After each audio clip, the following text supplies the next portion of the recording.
Вау, маш гоё хоёр төрлийн салаад зааж өгье. Таад маань бичлэгийг хадгалаад аваарай. За өнөөдөр би баярын ширээ нэрээ тунаатай болон битрүүд хүрэн манжингийн салаад хийсэн байгаа. За хамгийн эхлээд гомгоо бацлана.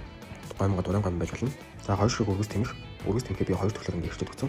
Таад маань нэг төрлөөрөө бас ирчээж бас болно шүү. Нэрээ бичлэг нэрээ лайк дараад ширээ хадгалгаа мартаа. За өглөн помидор ойролцоогоор 7 ширхэг гэрчээд өгнө. Авокадо 1 ширхэг.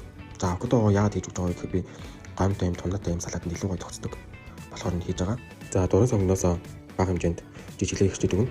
За чанад бэлэн болсон гомн дээрээ авокадогоо хийж өгөөд Атлантик хопкл тунаага ашиглаж байгаа. Энэ тунаанд тослог багтаа учирч юм барьж байгаа жирэмсэн болов. Хүүхэд ахмад наснаа хэрэглээ тохиромжтой уурга омегагаар баялаг. За тунаанаас 2 ширхэг хийгээд өгнө. Баазан шүүсийг авч өгч жоод эрсний хийгээд өгнө.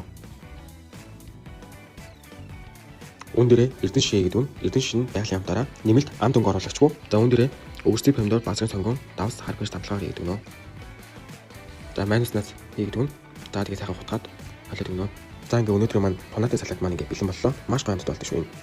За одоо битрүүд буюу хүрэн манжингийн салаад одоо хийцгээе. За битрүүдэнд маань аргуула буюу азар навч, ягаан салаад навч орно. Энэ хоёроо жижиглээд хушуу орно. Хушгаа сайхан жижиглээд дээрэс нь хийгээд өгнө. За ташуул хэлбэрийн ирсэн үрцгөө дээрэс нь хийгээд өгнө. За одоо контр брендийн хүрэн манжин хийгээд өгнө. Энэ хүрэн манжин нь салаад нь шууд хийгээд хэрэглэх тохиромжтой. Чаас хийсэн гоё амттай мөн чансан мах болон бүхэл холтой маш гоё цогцсон юм билээ. За энэ холимын ногооноос нь усан шүүж ягаад дээрс нь хийгээд өгнө. За одоо ингээд салаатанд орох хортууд маань ирэхтэй болсон байна. За одоо соус нь арилцгаая. Оливын тос 40 мл, тал лимон шахаад юм. Зүүн балнаас 20 мл давс бээр самлагаар хийж өгөөд укропноос 1 цайны албаны талаар хийж өгөөд сайн туртана. За ингээд соус маань бэлэн болсон. Соусоо дээрс нь хийж өгөөд сайн туртгаад.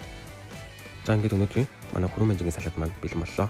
За ингээд манай өнөөдрийн баярын ширээний хоёр төрлийн салаад маань бэлэн боллоо. Тагуулцгаая. Өнөөдөр би Mom Frozen Food-ийн Contra брендийн лаадсан бүтээгдэхүүнүүдийг ашиглан амархан амттай салаатнууд хийлээ. Contra брендийн лаадсан ногоонууд нь нөөцлөгчгүй усан нарсан байдаг учраас ямар ч хүн хэрэглэхэд тохиромжтой юм билээ. За энэ хоёр салаад маань юутэй ч ингэ зогцдог. Тийм учраас таад маань баярын ширээн дээрч өдөр тутамдаа ч гэсэн хийгээд идгээд маш гоё болдог шүү. Папа юу тохиол хийдэг юм уу? Баярлалаа. Энэ хүртэл бичлэг тийм цугаас нь баярлаа. Нэрээ нам фоллоу хийгээрэй.